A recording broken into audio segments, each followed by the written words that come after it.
अमरावतीमध्ये विद्यार्थ्यांमध्ये सकारात्मकता आणि चांगल्या वर्तनाला प्रोत्साहन देण्याकरिता एक अनोखा उपक्रम सुरू करण्यात आला आहे.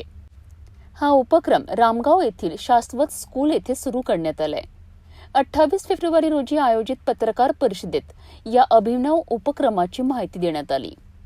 विद्यार्थ्यांमध्ये शिस्त, सकारात्मकता आणि चांगल्या कृतींची जाणीव निर्माण व्हावी या उद्देशाने शाश्वत पेट शो हा उपक्रम सुरू करण्यात आलाय. शाळा ही विद्यार्थ्यांच्या सर्वांगीण विकासाची पायभरणी मानली जाते. फक्त अभ्यासात प्रगती करणेच नव्हे तर सामाजिक भान, सहकार्याची भावना आणि जबाबदारीची जाणीव विद्यार्थ्यांमध्ये विकसित होणेही तितकेच महत्त्वाचे असते.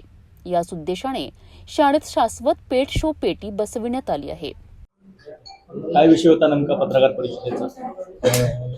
पत्रकार परिषदेचा मूळ विषय आणि याची जी संकल्पना आहे तर शाश्वत कन्सेप्ट स्कूल अमरावती शहरामध्ये एक कन्सेप्ट स्कूल आहे आणि त्या कन्सेप्ट स्कूलने महानगरपालिकेला विनंती केली की आम्ही एक पेट शो अरेंज करत आहे आणि त्या पेट शोमध्ये त्याचा ऑब्जेक्टिव्ह हे आहे की लहान मुलांना मोबाईलपासून दूर होणे आणि पाळीव प्राण्यांच्या संदर्भामध्ये संवेदना जागृत करणं.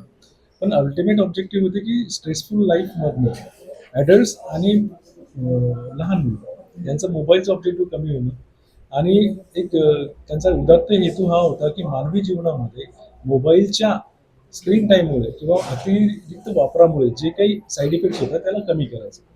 तर कमी करायच्या संदर्भाने त्यांनी पाळीव प्राणी पाळणे, मग त्या संदर्भाने जे लोक पेट्स पाळतात त्यांना त्यांचा एक शो अरेंज करायचा अशा संदर्भाने सन्माननीय अतुल गायगुले साहेबांचा एक कन्सेप्ट होता. माझी त्यांच्यासोबत ज्यावेळेस चर्चा झाली तर त्या चर्चेच्या अनुषंगाने हेच एक ऑब्जेक्टिव्ह बाहेर निघाले की ह्युमन लाईफमध्ये स्ट्रेस मॅनेजमेंट, हार्मोनल इम्बॅलन्स जे आहे ते, त्याच्यानंतर अँगर मॅनेजमेंट आहे आणि त्या संदर्भाने जे ॲनिमल हजबंड्री डिपार्टमेंट आहे त्यामध्ये पेट्स म्हणजे काय की पेट्स म्हणजे आपण म्हटलं की कुत्राच समजतो, पण पेट म्हणजे तुम्ही तुमच्या घरामध्ये राहणारे आम्ही इतक्या प्रकृती बघितलेल्या आहेत, इतके व्यक्ती बघितलेले आहेत की त्यांना मुंगी, माशी, कासव, सरडा, कुत्रा, गाय, हत्ती, उंट हे सगळे पेट ॲनिमल्स म्हणून लोकांनी सांभाळलेले आहेत.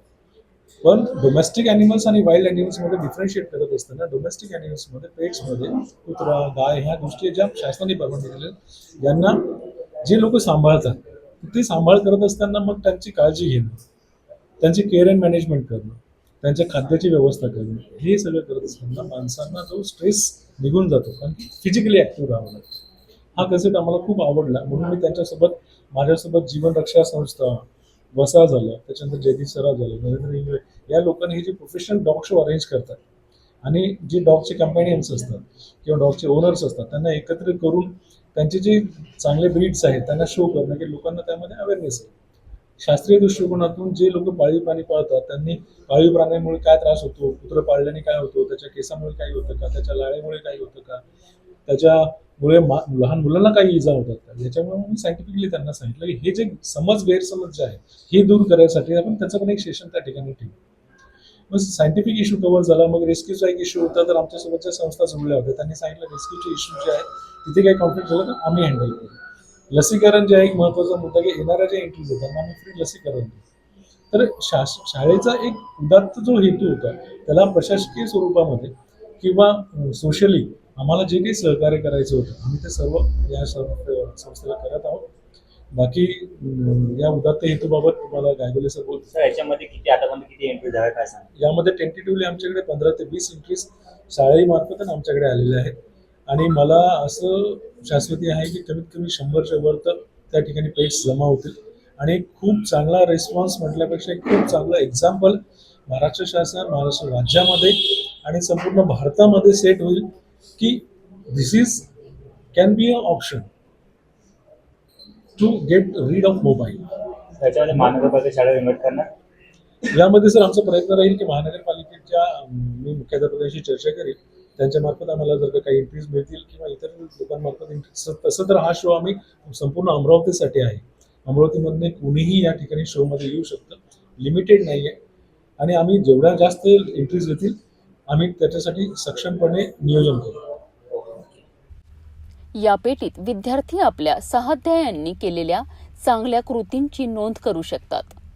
उदाहरणार्थ, मित्राला मदत करणे, स्वच्छता राखणे, शिस्त पाळणे, प्रामाणिकपणा दाखविणे अशा सकारात्मक कृतींची माहिती विद्यार्थी या पेटीत टाकू शकतात.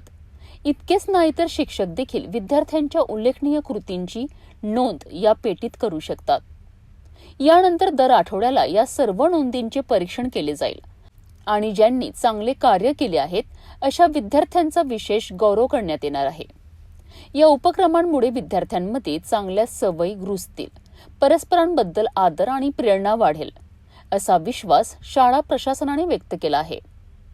शाश्वत पेट शो सारख्या सकारात्मक उपक्रमांमुळे विद्यार्थ्यांच्या व्यक्तिमत्व विकासाला चालना मिळेल आणि शाळेचे वातावरण अधिक प्रेरणादायी व उत्साही बनेल असा आशावाद व्यक्त केला जात आहे. तर माझं नाव अंजली आहे आणि मी शाश्वत कन्सेप्ट स्कूलमधली 9वीतली मुलगी आहे.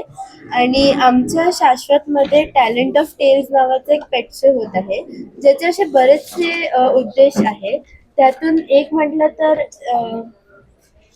तर की जे माणसं आहे, माणसं आणि प्राण्यांमधलं एक कंपॅशन क्रिएट करायचं आहे. आणि जे पण ज्यांच्याकडे पेट्स आहे त्यांना काय करायला पाहिजे, त्यांची काळजी कशी घ्यायला पाहिजे हे पण शिकवायचं आहे. आणि असं आम्ही असं क्लिनिकली प्रूव्हन आहे की ज्या लोकांकडे पेट्स आहे त्यांचं हार्मोनल ॲग्रेशन कंट्रोल्ड आहे. आणखी जेव्हा आपल्याकडे एक पेट असेल तर समजा आपण 2 लोकांना कम्पेअर केलं, ज्यांच्याकडे पेट आहे आणि त्यांच्याकडे नाही आहे, तर ज्यांच्याकडे पेट आहे त्यांचा स्क्रीन टाइम रिलेटिव्हली कमी असेल त्यांच्याशी ज्यांच्याकडे पेट्स नाही आहे.